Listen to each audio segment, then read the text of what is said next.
All right, put this under that far too often used label. How could something so incredibly stupid happen again? Then realize you're dealing with a government agency, and that should pretty much answer the question. The Pentagon revealing an Army lab in Utah accidentally sent out live samples of anthrax using a commercial delivery service. Now try that one on for size one more time. 22 samples of a bacteria that is lethal, affecting mostly animals, but can be transmitted to humans, boxed up and sent out like one would send a holiday ham. Our guest is President and Managing Director of Laboratory Services and Compliance at Sharpe Solutions. Almost a quarter century managing compliance programs and operating high containment facilities. Welcome Debra Sharpe to the Hardline. Debra, thanks for being here. Debra, it is absolutely astounding when you look at this, not just that this happened, but as you'll tell us right here, this has happened before. It's not as if this is a first time for something almost identical to this. Yes, this is very true. I was the Director of Compliance and Security at Southern Research in 2004 when we had a very similar incident. And you think people would learn from mistakes of others. In addition, CDC recently, as last year, had a very similar incident. Well, let's try and play devil's advocate here. Let's just say that, okay, look, accidents happen, people do make mistakes, everybody is human. But this is anthrax. Shouldn't this be in a place that is so incredibly well marked and such incredible caution being taken that it would be nearly impossible to have something like this happen? Well, again, as I have said before on this program, it really goes back to institutional control and making sure people are following procedures that have been developed and validated to make sure that live samples do not get sent out unless that's what the intention of that laboratory is. I mean, keep in mind, we do ship live samples of highly pathogenic organisms on a routine basis, and we do use carriers to have training in doing that. Give us an idea of what the normal procedure here would be. I mean, you have this, obviously this material is in a laboratory somewhere, it's in a controlled facility, and you would imagine that it would have to go through check and balance, check and balance, check and balance over and over again, yes? Correct.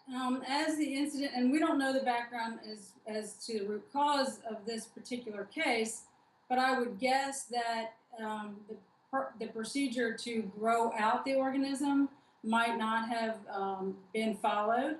So, for example, at the CDC, the incident last year was they didn't allow the organism to grow long enough to indicate that it had been killed. Generally you want to wait at least 48 hours to see if you have growth to make sure there was 100% kill. I think in the CDC case, they had only let it grow for 24 hours. And when people do procedures over and over and over, they begin to get lax or lazy or don't follow protocol because they think it works every time. And again, it depends on the quantity. So if, for example, they're doing irradiation to kill the organism, it depends on how concentrated that media is and how many spores are there. And that will determine the length of time that needs to be irradiated. So there's many, many factors involved. But once you have developed a procedure that has been validated, then that's something that you feel confident you can use it over and over. But again, nature always finds a way, as we saw that famous line in Jurassic Park, and you just never know. So that's why you test the sample that's going out to ensure it has been killed. Debra, I got about 60 seconds left. How much of this is due to poor oversight or bad management?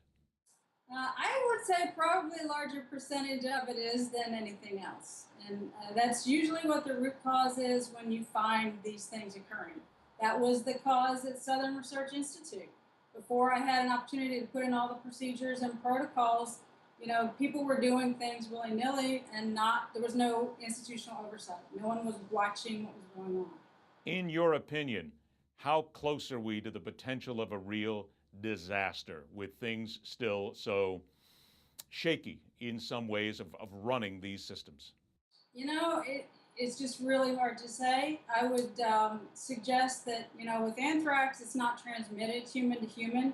But if you're working with something like we just saw with Ebola, that is a much scarier situation, or high path avian influenza. those are much scarier scenarios. And I think we really need to be very diligent in following biorisk management procedures. We need to tell people this is not science fiction. It could go wrong, right? Yes, absolutely. That is the scariest thing. And it's when you said that line from Jurassic Park that nature will find a way, that's true. And nature will find a way sometimes for people to make very careless mistakes, and you just can't make it with this kind of material. It is so dangerous.